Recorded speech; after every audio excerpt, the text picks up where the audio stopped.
Kama umemsahau Mungu, umejisahau. Ni methali ya Kiswahili. Wakati Yesu alipogeuka sura katika mlima Tabor, Mtume Petro alijisahau katika masuala mawili. Kwanza, alijisahau yeye na wenzake katika swala la kusali. Petro na wenzake walikuwa wameshikwa na usingizi, lakini walipoamka waliona utukufu wake na wale watu wawili wakisimama naye. Injili hiyo unaipata Luka sura ya 4 aya ya 32. Kuacha kusali ni kujisahau.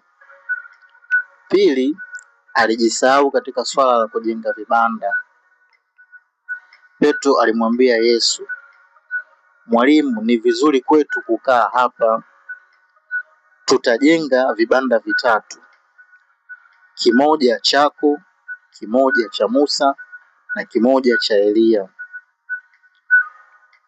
Injili hiyo unaipata Mathayo 17 aya ya 4. Juu ya Mtume Petro, Karo Kardinali Maria Martini alikuwa na haya ya kusema: "Tilia maanani kutojipendelea kwake.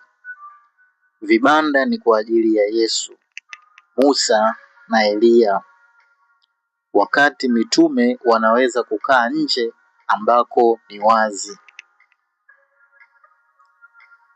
Mfanyabiashara anaweza kujisahau. Anatafuta pesa lakini hawezi kula vizuri au kulala mahali pazuri. Huko ni kujisahau. Mvuvi anaweza kujisahau. Wakati anauza samaki, anakula chakula bila kitoweo. Fundi seremala wakati anatengeneza milango mizuri kwa ajili ya watu wengine, unakuta mlango wake una matundu makubwa ya kupitisha kichwa. Mfinyanzi hulia kwenye kipande cha chungu. Hiyo ni methali ya Tanzania. Anayetengeneza viungo vya kupikia, yeye anatumia kipande cha chungu kilichovunjika. Mwana mpotevu alijisahau kuwa baba yake ni tajiri. Alikuwa tayari kujishibisha kwa chakula cha nguruwe. Usijisahau, wewe ni mwana wa Mungu. Umeumbwa kwa mfano na sura ya Mwenyezi Mungu. Yesu usimsahau.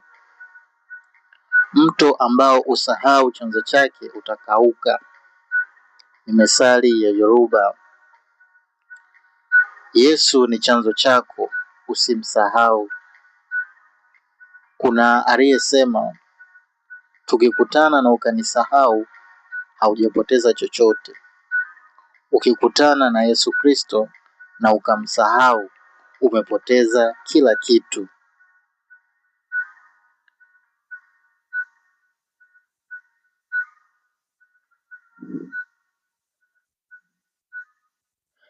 Mateso, shida visikufanye tumsahau Yesu na wa utukufu. Mateso, shida visitufanye tumsahau Yesu wa utukufu. Mtume Yohane, mmoja wa watatu, aliandika, nasi tumeona utukufu wake. Petro aliandika, tulikuwa mashahidi wenyewe tulioona kwa macho yetu utukufu wake. Mitume kabla ya kuimarishwa na Roho Mtakatifu na kabla ya ufufuko walimsahau Yesu wa utukufu, Yesu wa kugeuka sura. Petro alimfuata kwa mbali. Petro alimkana Yesu. Yohane akikumbuka vizuri Yesu wa utukufu alikuwa amesimama chini ya msalaba. Yakobo alikimbia. Usimsahau Yesu wa kugeuka sura. Katika misale ya waamini chapa ya 10 ya mwaka 2008, Katika kituo cha 15 tunasali hivi: twakushukuru Yesu kwa mateso yako, lakini twakushukuru hasa kwa ufufuko wako, kwa kuwa huu ndio unaotupa hakika ya kuwa hatukuzaliwa kwa ajili ya mateso na maumivu, bali kwa ajili ya heri ya milele. Katika maneno haya tunajifunza kuwa mateso hayana kauli ya mwisho. Tuishi maisha yetu kama kwamba Kristo anakuja mchana huu, alisema Jimmy Carter. Mtakatifu Thomas Aquinas aliweka wazi lengo la Yesu kugeuka sura. Alisema, wewe uligeuka sura mlimani, na kadiri walivyoweza wafuasi wako walitafakari utukufu wako Kristo Mungu, ili watakapokuona umesulubiwa waelewe kwamba mateso yako yalikuwa ya hiari, na watangaze duniani kwamba wewe ni kweli mng'aro wa Baba. Hapa tunajifunza kuwa Ijumaa Kuu inatangulia Jumapili ya Pasaka. Hapa tunajifunza kuwa mtaka cha uvunguni sharti ainame. Imetupasa kuingia katika ufalme wa Mungu kwa njia ya ziki nyingi. Matendo ya Mitume sura ya 14 aya ya 22. Watu wengine usiwasahau. Kusahau ni sawa na kutupa. Ni methali ya Kiafrika. Usiwatupe wenzako. Ukisikia mtu anasema amewatupa ndugu zake, ina maana amewasahau. Petro alimwambia Yesu, Mwalimu, ni vizuri kwetu kukaa hapa?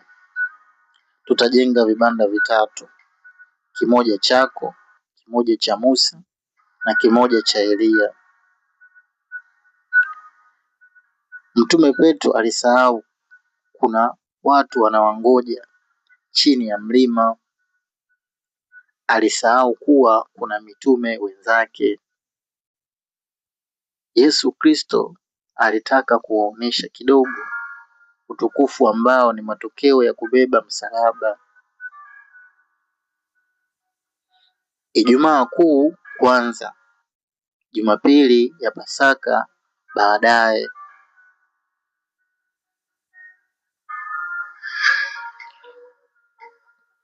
Kula kutamu, kulima mavune. Kula kutamu, kulima mavune. Mavune maana yake machofu. Utukufu huu ilibidi Mtume Petro arudi chini ya mlima na wenzake waufanyie kazi. Ukiona vyaelea vyaundwa. Kuwakumbuka watu wengine ni jambo muhimu. Mwizi msalabani alitaka kukumbukwa. Ukisoma Luka sura ya 23 aya 42. Wahaya wana msemo usemao, maji yakichemka hayasahau baridi. Tusisahau makundi ya watu chini ya mlima, wenye shida, wenye matatizo. Kuna mgonjwa wa kutembelea chini ya mlima. Kuna wafu wa kuzika chini ya mlima. Kuna mfungwa wa kutembelea chini ya mlima. Kuna aliye uchi ni wa kuvisha chini ya milima. Mtoa ahadi asiwasahau wale aliowapa ahadi. Nasi katika maisha tusiwasahau wengine. Ahadi tunazofanya wakati wa matatizo na furaha na karaha, wakati wa mateso na masumbufu tunazisahau wakati wa raha, wakati wa utulivu, kukopa harusi, kulipa matanga. Mwalimu, usiwasahau wanafunzi. Ni wateja wako, wanakutegemea uwape elimu. Mwanasiasa, usiwasahau wapiga kura, wapo chini ya mlima wanakungoja. Daktari, nesi, mganga, muuguzi usiwasahau wagonjwa wana hofu zao, wengine hawaelewi. Mchungaji, usiwasahau kondoo wako. Wakristo, msiwasahau wachungaji. Mtawala, usiwasahau wale unaowatawala. Mzazi, usiwasahau watoto wako. Kuku mwenye vifaranga hamezi mnyoo, ni methali ya Kisukuma. Watoto, msiwasahau wazazi wenu. Hujui kama unawapenda wazazi wako mpaka hapo wanapokufa, ni methali ya Namibia. Mwanandoa, usimsahau mwenzi wako wa ndoa. Kula umbakizie, mkumbuke. Usitake kwenda mbinguni peke yako. Wakopaji, msiwasahau waliowakopa. Isiwe kukopa harusi kulipa matanga. Tulio hai tuwakumbuke marehemu, tuwaombee tusiwasahau. Kumbuka kukumbuka. Kugeuka sura kwa Yesu ni tukio linaloimarisha imani. Tukio hili liliimarisha imani ya mitume hao watatu kwa Bwana wetu Yesu. Bwana alijua kwamba imani yao itajaribiwa vikali sana baadaye watakapomwona bustanini katika mahangaiko makubwa, na hasa atakapokuwa ameteswa na kuuawa msalabani. Kwetu sisi, hii ni nafasi ya kuiamsha upya imani yetu kwa Kristo Bwana wetu msulubiwa na mfufuka, ambaye heri yake tunatumaini kuishiriki baadaye. Kulitafakari fumbo hili kutujalie picha fulani ya heri hiyo ijayo. Yesu ni mfariji mateso tunayopitia. Unaweza kumweleza mtoto sababu ya kudungwa sindano. Nesi anapokuja kumdunga sindano anakimbia kumwendea mama yake. Kufarijiwa hakuhitaji sababu, bali kujua kuna mfariji.